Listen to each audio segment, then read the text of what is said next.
One of the things that you point out in your book, you say that basically the progress of your family is you're fleeing, and then you end up in a labor camp. And then from the labor camp, your whole family is taken directly on a train to Auschwitz. And you say that if you had just gone from a middle-class life to Auschwitz, it would have been much harder for you to survive. Like you wouldn't have had the skills to survive. The fact that you slowly were lowered into this worse and worse situations. Just explain, like, why is that true? Like, what were the things that you were learning along the way? Like, what were you able to do because of that? Well, first of all, we actually saw Jews who were brought in from Hungary and others who had just come directly from a middle-class environment. You're not used to being hungry, for one thing.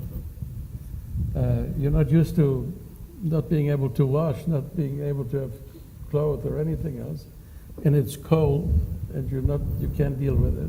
So a lot of people just within weeks were dead. Whereas we just came, it started for us in 1939-40, and it got worse and worse. And so I just became a child of the camps, and I always thought, I sort of compared myself to the street children of Latin America, for example, who know how to deal with that sort of environment. So this was my life, and I knew how to deal with it, whereas they just couldn't deal with it. Some, of course, could, but it was much easier for me to survive. All the children, there's a whole group of children, and he sent them out to this one cemetery, and then there they were killed with hand grenades. Yeah. When that was happening, I walked up to him, and I'm sure my father must have said something. I walked up to him, and my language was German, actually, so it was no problem. I walked up to him and I said, "Captain, I can work." And he looked at me and he said, "Okay, we'll see." Now, what went through the mind of this man? He's killing 37 children, and he let me live. And to this day, I don't understand it. Was it the fact that I reminded him of his children, if he had any? What was it? Or that I didn't meet the stereotype of the way they thought Jews looked? Because you're a little blonde boy. Yes. So I had many of those episodes. Very little achievement on my part, except that I survived.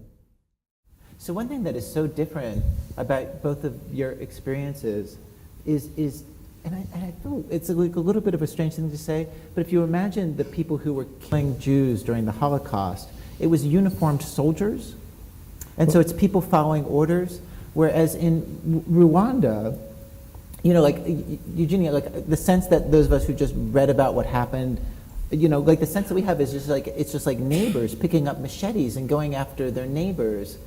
But is that what it was? Like, did you know the people? Do you know people personally, who you knew from your neighborhood who were killing people you knew?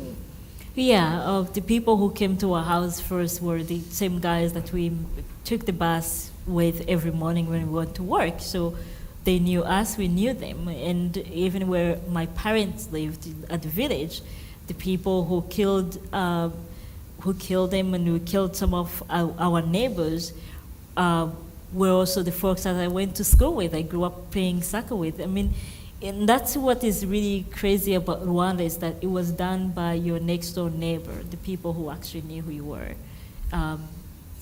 which is, it's hard to accept. I guess it would have been much easier for me to accept it if they were soldiers, because and then you say, well, if they knew me, maybe they wouldn't have done this.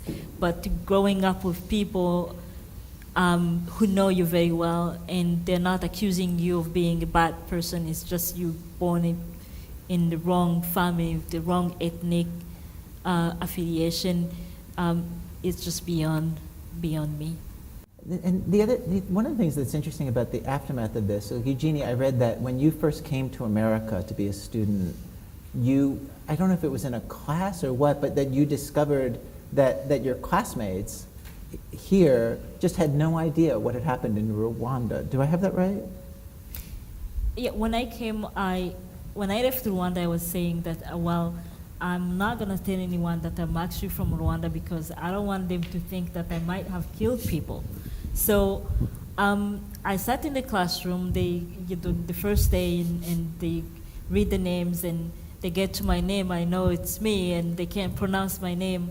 And they say, well, where are you from? And I say my name, and I'm from Rwanda. And they read the next name, and I realized somehow that they had no idea where I came from, what happened in Rwanda, because there were no questions asked after they found out that I'm from Rwanda. But I do think that if governments are more alert to this problem, if they're more alert to the warning signs, I do think we've made progress in the last 60 or 70 years. I mean, I think, for instance, we now have in The Hague tribunals to try perpetrators of genocide. This didn't exist 30 years ago. That's tremendously important, because if you're a head of state and you're thinking of committing a genocide or mass atrocities to hold on to power, you got to think twice now, because you might end up in The Hague, just like Slobodan Milosevic or Charles Taylor, and hopefully one day President Bashir in Sudan will be held to account.